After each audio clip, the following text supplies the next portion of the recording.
جیسے کہ اسلام میں جمعہ عزت والا ہے، عیسائیوں کے لیے اتوار اور ہندوؤں کے لیے منگل، اسی طرح یہودیوں کے لیے ہفتے کا دن محرم تھا۔ مگر فرق اتنا ہے کہ اسلام میں صرف ان لوگوں پر جن پر جمعے کی نماز فرض ہے، جمعے کی پہلی اذان سے ختم نماز تک وہ دنیاوی کاروبار کرنا حرام ہے جو نماز میں دخل انداز ہو۔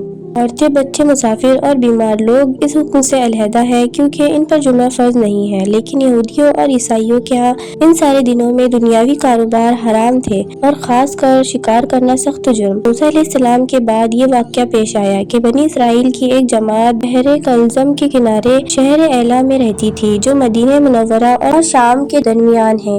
یہ لوگ مچھلی کے بہت شوقین تھے۔ رب کی شان یہ ہے کہ ہر ہفتے اس دریا میں بے شمار مچھلیاں نمودار ہوتی تھی، یا تو ان کے امتحان کے لیے یا اس مچھلی کے زیارت کے لیے جس کے پیٹ میں حضرت یونس علیہ السلام رہتے تھے۔ باقی دنوں میں سب مچھلیاں غائب ہو جاتی تھی۔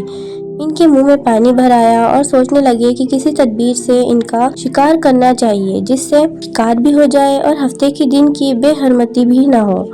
آخر ان عقل مندوں نے یہ حیلہ سوچا کہ دریا کے ارد گرد بہت سے گہرے غار کھود دیے اور دریا سے اس غار تک نالیاں بنا دی۔ جمعے کی شام کو ان نالیوں کا منہ کھول دیتے تھے کہ پانی کے ساتھ مچھلیاں ان گھڑوں میں آ جائیں، اور اتوار کے دن ان گھڑوں سے پکڑ لیتے تھے اور کہتے تھے کہ ہم ہفتے کو شکار نہیں کرتے۔ انہوں نے وہ مچھلیاں خود کھائی اور فروخت کی جس سے یہ بڑے مالدار ہو گئے۔ 40 یا 70 سال تک ان کا عمل یہ رہا۔ یہ لوگ کل 70,000 تھے۔ ان کی 3 جماعتیں بن گئیں، ایک تو شکار کرنے والوں کی، دوسرے اس سے منہ کرنے والوں کی، تیسرے خاموش رہنے والوں کی۔ یہ لوگ کل 12,000 تھے۔ باقی جب شکاریوں نے ان کی نصیحت نہ مانی تو انہوں نے اپنے اور ان کے درمیان ایک دیوار بنا کر شہر کے 2 حصے بنا دیے اور کہا کہ ہم ان کے ساتھ نہ رہیں گے کہ ہم پر عذاب نہ آ جائے۔ یہاں تک کہ داؤد علیہ السلام کا زمانہ آ گیا۔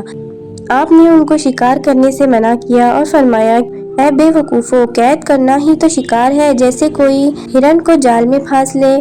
اس نے شکار کر لیا، کھائے یا نہ کھائے، اور کھائے تو آج ہی کھائے یا کبھی دوسرے وقت۔ غرض یہ کہ ہفتے کے دن تمہیں شکار کی ممانعت ہے، نہ کہ قحط ہاتھ میں پکڑنے کی یا کھانے کی۔ اس سے باز آ جاؤ ورنہ عذاب میں گرفتار ہو جاؤ گے۔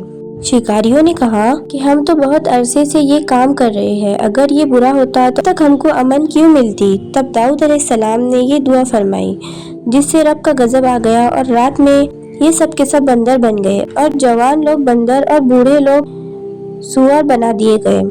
ان کی عقل و ہوش تو باقی رہی مگر ان کی قوت گویائی جاتی رہی اور جسموں سے سخت بدبو نکلنے لگی۔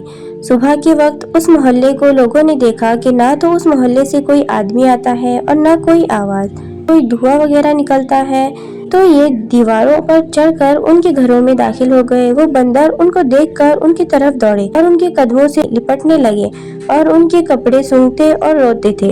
ان لوگوں نے کہا کہ کیا ہم نے تمہیں شکار کرنے سے منع نہ کیا تھا؟ وہ بندر سر ہلاتے اور آنسو ان کو رخسار پر بہتے تھے۔ اس حال پر ان کو 3 روز گزرے اور ہلاک کر دیے گئے، نہ کوئی باقی بچا اور نہ ان کی نسل بچی۔ لوگوں میں یہ مشہور ہے کہ موجودہ بندر انہی کی نسل میں سے ہے، لیکن یہ غلط ہے۔ ان سے پہلے بھی بندر تھے اور یہ موجودہ بندر انہی سے پہلے بندروں کی اولاد میں سے ہے، کیونکہ صحیح روایت یہ ہے کہ کوئی مثنی شدہ قوم 3 دن سے زیادہ نہیں جیتی، نہ کھاتی ہے نہ پیتی ہے اور نہ ہی اس کی نسل چلتی ہے۔